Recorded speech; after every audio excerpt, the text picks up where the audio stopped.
Check 1 2. Mic check 1 2 3 4 5 6 7 8 9 10. Mic 1 2 3 4 5 6 7 8 9 10. Check 1 2 1 2 3 4.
Hello, hello, testing, testing. Hi, everyone. We are 4 minutes out from starting the press conference. Thank you.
Good morning, ladies and gentlemen.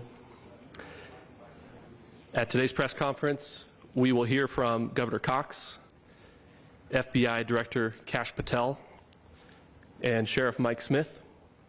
We also have with us Utah DPS Commissioner Bo Mason, Lieutenant Governor Deidre Henderson, FBI Special Agent in Charge Robert Bowles, and local and federal law enforcement partners.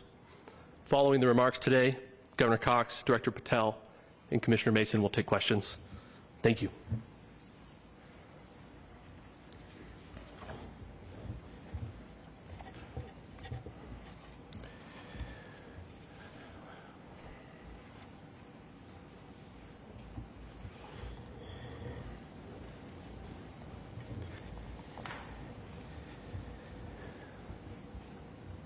Good morning, ladies and gentlemen. We got him. On the evening of September 11th, a family member of Tyler Robinson reached out to a family friend who contacted the Washington County Sheriff's Office with information that Robinson had confessed to them or implied that he had committed the incident. This information was relayed to the Utah County Sheriff's Office and scene investigators at Utah Valley University. This information was also conveyed to the FBI. Investigators reviewed additional video footage from UVU surveillance and identified Robinson arriving on UVU campus in a gray Dodge Challenger at approximately 8:29 a.m. on September 10th, in which he is observed on video in a plain maroon t-shirt, light-colored shorts, a black hat with a white logo, and light-colored shoes. When encountered in person by investigators in Washington County on September 12th in the early morning hours, Robinson was observed in consistent clothing with those surveillance images. Investigators interviewed a family member of Robinson who stated that Robinson had become more political in recent years. The family member referenced a recent incident in which Robinson came to dinner prior to September 10th, and in the conversation with another family member, Robinson mentioned Charlie Kirk was coming to UVU. They talked about why they didn't like him and the viewpoints that he had. The family member also stated Kirk was full of hate and spreading hate. The family member also confirmed Robinson had a gray Dodge Challenger. Investigators identified an individual as the roommate of Robinson. Investigators interviewed that roommate, who stated that his roommate, referring to Robinson, made a joke on Discord. Investigators asked if he would show them the messages on Discord. He opened it and showed several messages to investigators and allowed investigators to take photos of the screen as each message was shown by Robinson's roommate. These photos consisted of various messages, including content of messages between the phone contact named Tyler with an emoji icon and Robinson's roommate's device. The content of these messages included messages affiliated with the contact Tyler, stating a need to retrieve a rifle from a drop point, leaving the rifle in a bush, messages related to visually watching the area where a rifle was left, and a message referring to having left the rifle wrapped in a towel. The messages also refer to engraving bullets and a mention of a scope and the rifle being unique. Messages from the contact Tyler also mentioned that he had changed outfits. I know there's been speculation as well as to the writing on those casings, those bullet casings, and I believe we have that as well. And I will share that with you now. So the area north of Campus Drive Road where the suspect crossed over, you saw some of that in the video that we released last night, consists of a grassy area with trees on the edge of the UVU campus. Investigators discovered a bolt-action rifle wrapped in a dark-colored towel. The rifle was determined to be a Mauser Model 98 30-06 caliber bolt-action rifle. The rifle had a scope mounted on top of it. Investigators noted inscriptions that had been engraved on casings found with the rifle. Inscriptions on a fired casing read, "Notices, bulges, capital OWO, what's this?" ?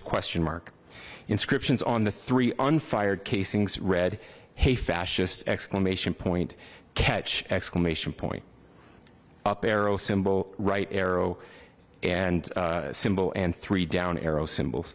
A second unfired casing read, "Oh Bella Chow, Bella Chow, Bella Chow, Chow Chow," and a third unfired casing read, "If you read this, you are gay, LMAO."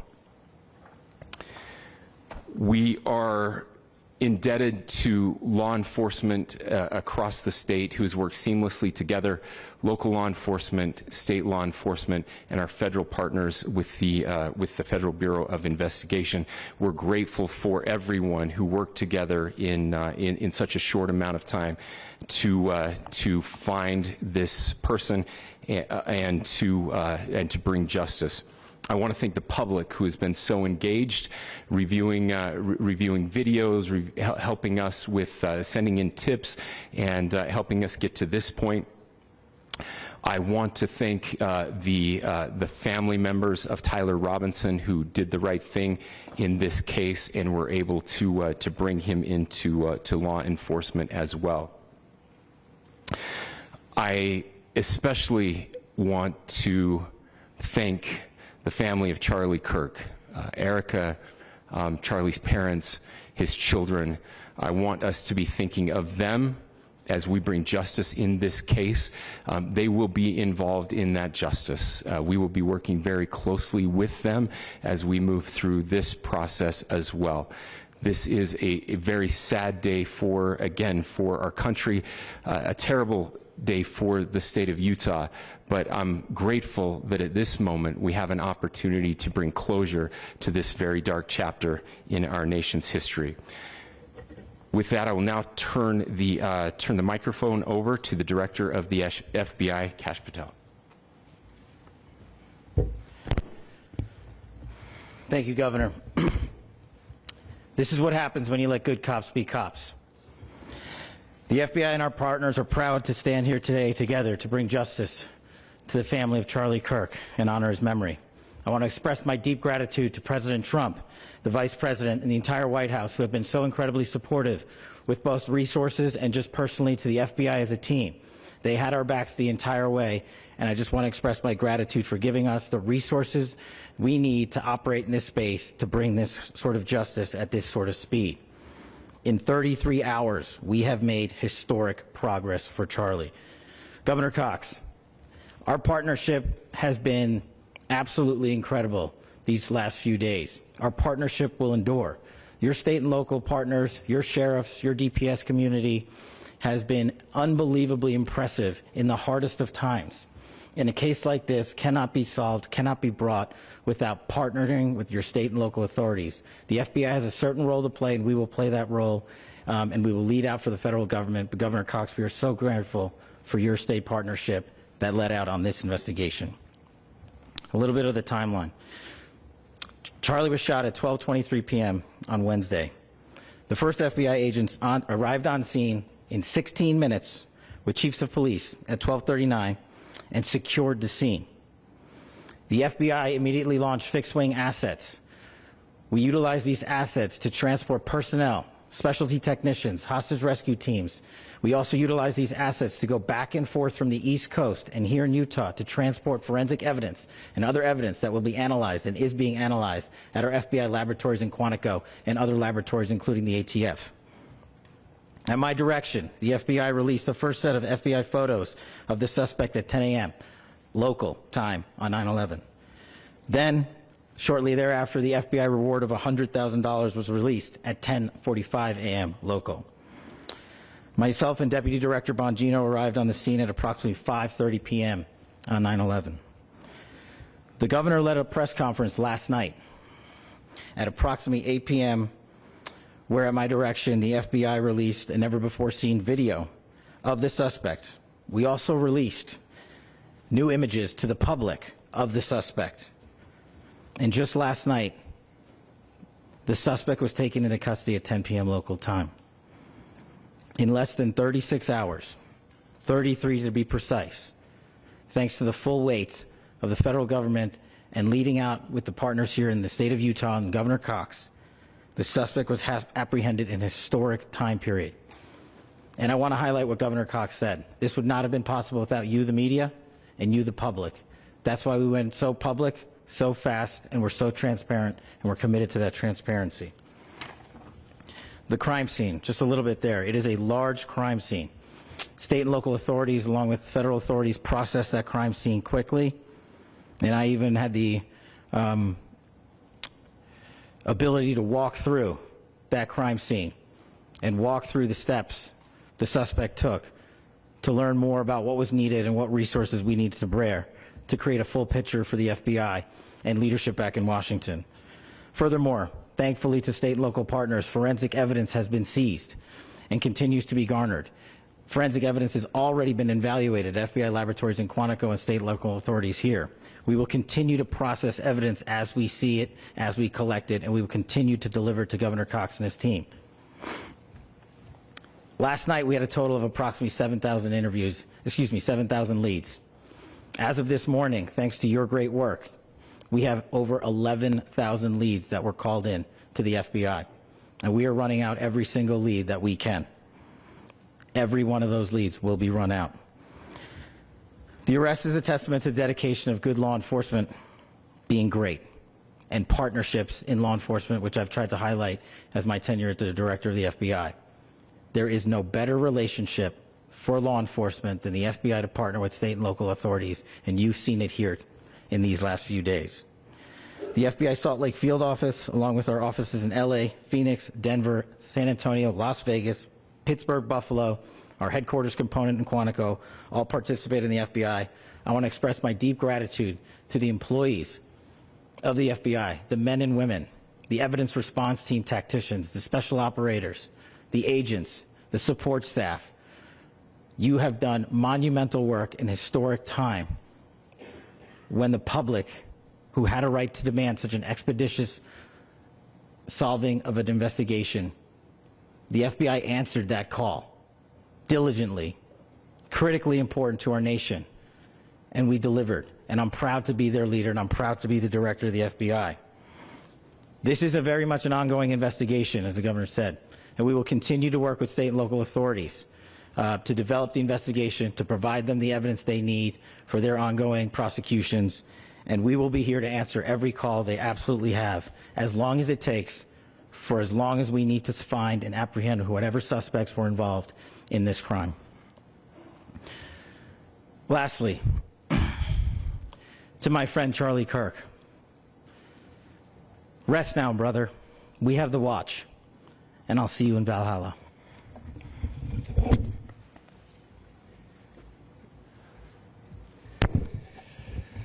Thank you, and good morning.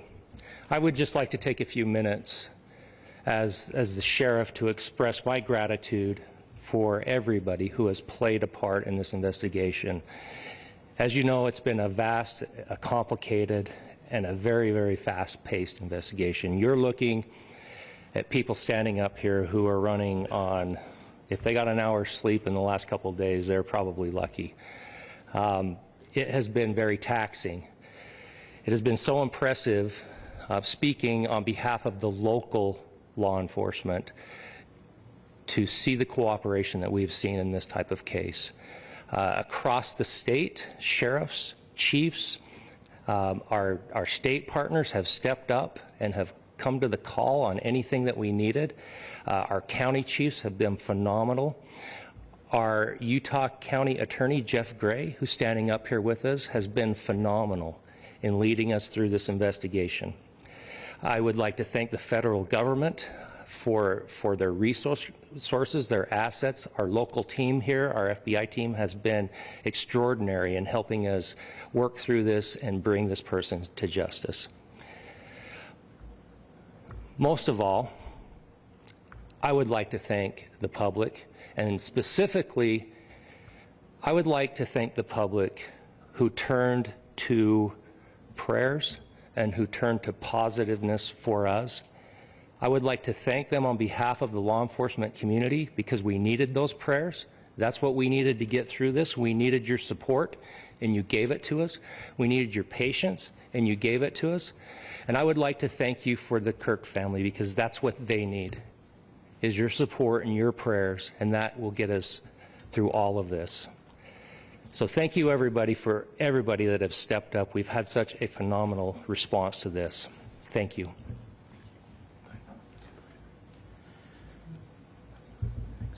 I also want to give a special thanks to the Attorney General and the Department of Justice. Their unwavering support and their commitment to justice is shown true here. And without AG Bondi and Deputy Attorney General Todd Blanche and the resources they brought to bear, we would not have been able to complete our mission. And I just want to say special thanks. It's an honor to be a part of the Department of Justice. Thank you again to our incredible law enforcement team who has worked so hard. Sheriff, I got a solid 90 minutes last night, so I'm probably the most well-rested person up here. Ladies and gentlemen, I get the microphone, so I hope you'll permit me a moment just to share a few more thoughts about where we are and how we got here and maybe a little bit of where we go from here. I don't want to get too preachy, but I think it's important that we, with eyes wide open, understand what's happening in our country today. I've heard people say, well, why are we so invested in this? There's violence happening all across our country.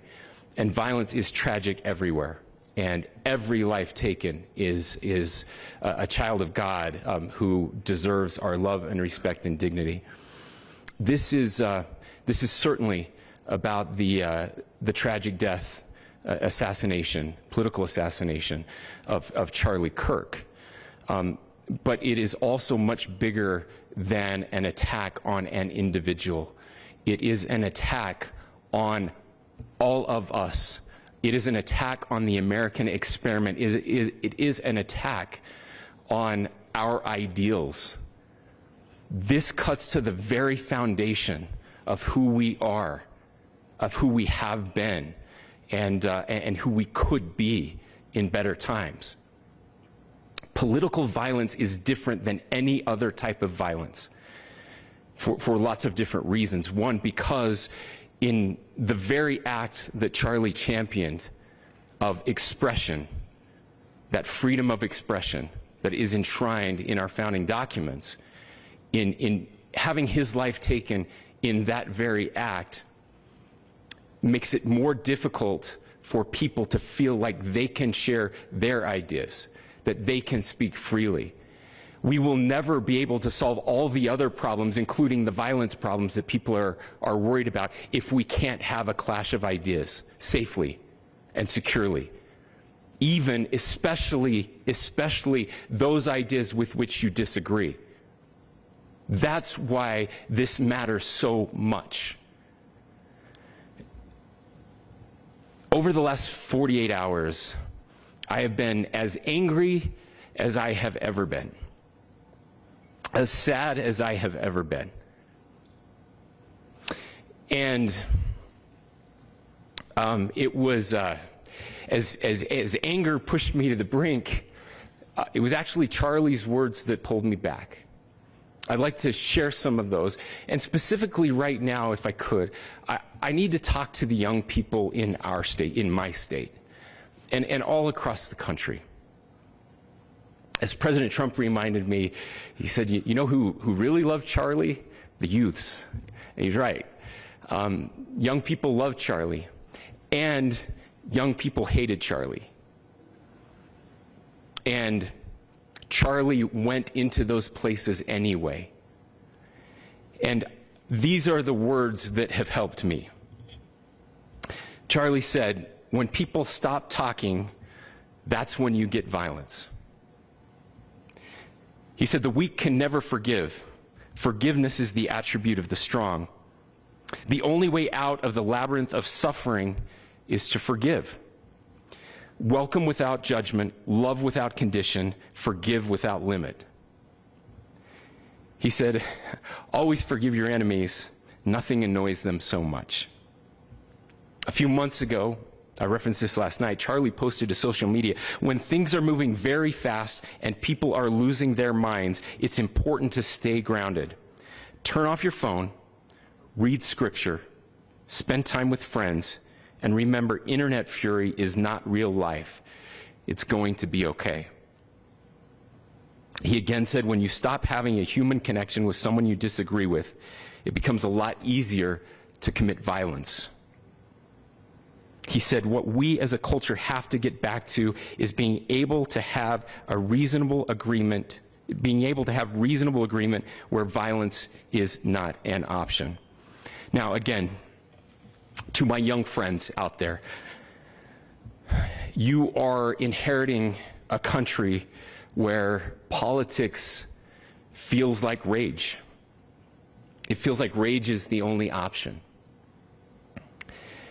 But through those words, we have a reminder that we can choose a different path. Your generation has an opportunity to build a culture that is very different than what we are suffering through right now. Not by pretending differences don't matter, but by embracing our differences and having those hard conversations. I think we need more moral clarity right now. I hear all the time that words are violence. Words are not violence. Violence is violence.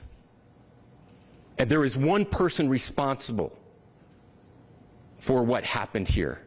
And that person is now in custody and will be charged soon and will be held accountable. And yet, all of us have an opportunity right now to do something different. I want to thank my fellow Utahns.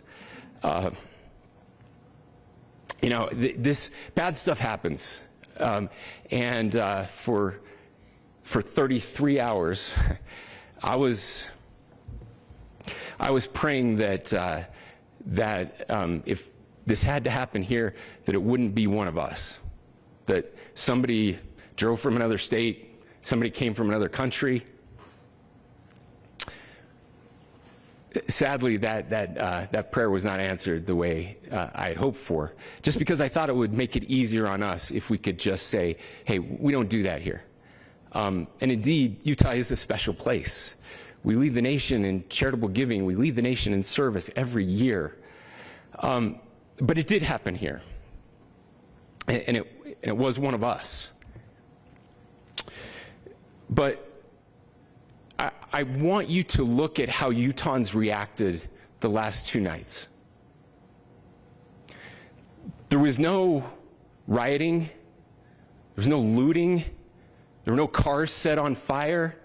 There was no violence. There were vigils and prayers and people coming together to share the humanity. And that, ladies and gentlemen, I believe is the answer to this. We can return violence with violence. We can return hate with hate. And that's the problem with political violence, is it metastasizes. Because we can always point the finger at the other side. And at some point, we have to find an off-ramp, or it's going to get much, much worse. But see, these are choices that we can make. History will dictate if this is a turning point for our country. But every single one of us gets to choose right now if this is a turning point for us. We get to make decisions. We have our agency. And I desperately call on every American, Republican, Democrat, liberal, progressive, conservative, MAGA, all of us to please, please, please follow what Charlie taught me. I'll just conclude with words I share often from a friend and author, Yuval Levin, who was asked if he was optimistic about our country. And he said, I'm not optimistic. He said, I hate optimism. Like, that sounds bad. But he said, optimism is a vice. It's this idea that good things are just going to happen. And he said, in the history of the world, good things have never just happened. He says, I'm not optimistic, but I am hopeful. And hope is the virtue that sits between the vices of optimism and pessimism. Hope is the idea that good things are going to happen because we can make them so. I still believe in our country. And I know Charlie Kirk believed in our country. I still believe that there is more good among us than evil. And I still believe that we can change the course of history. I'm hopeful because Americans can make it so. Ladies and gentlemen, we're happy to answer any questions you might have. Governor, can you please speak to whether the suspect is speaking with authorities and his demeanor, Tyler Robinson, when he turned himself in? I cannot speak to that right now. Governor, how do you interpret the engravings on the casing? Well, I will leave that up to you to interpret what those engravings mean. I think the clearest one that says "catch fascist," there's not, and by the way, that's like catch like a ball, catch this. That's I think that speaks for itself. Governor, you indicated that he had been communicating. Please. Talk about this level of hatred that this person expressed. Beyond that, is there anything in your view that you discovered that may have radicalized or changed him to prompt him to commit such a horrific? There's nothing more that we can share at this time. Governor, you indicated that he had been communicating with a friend on Discord about the gun. Do you anticipate any more arrests? We do not at this time have any information that would lead to any additional arrests. Do you believe he acted alone? Yes, but the investigation is ongoing. How he came into custody of police and where he is right now? Yes, so right now, Mr. Robinson has been booked into the Utah County Jail.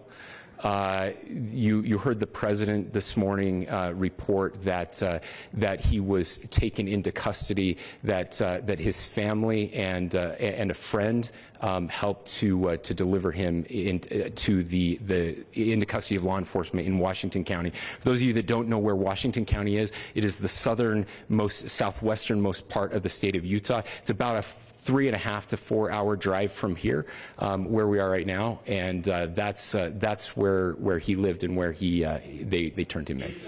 Please, I'll go here. I can't share any more than what I've already shared. Yeah.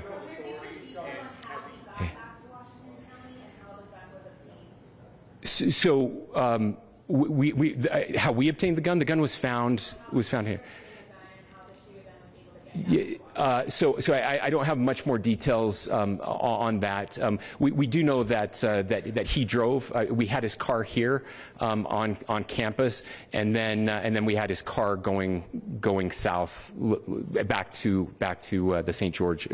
It's actually the city of Washington in Washington County. Is he talking with authorities and did he discuss a motive? I'm sorry? We don't have any information that would lead us to believe that. Yes, in fact, it was just released. Yes. Talking with authorities and did he discuss a motive? I can't answer that right now. Yeah, thank you. Over here.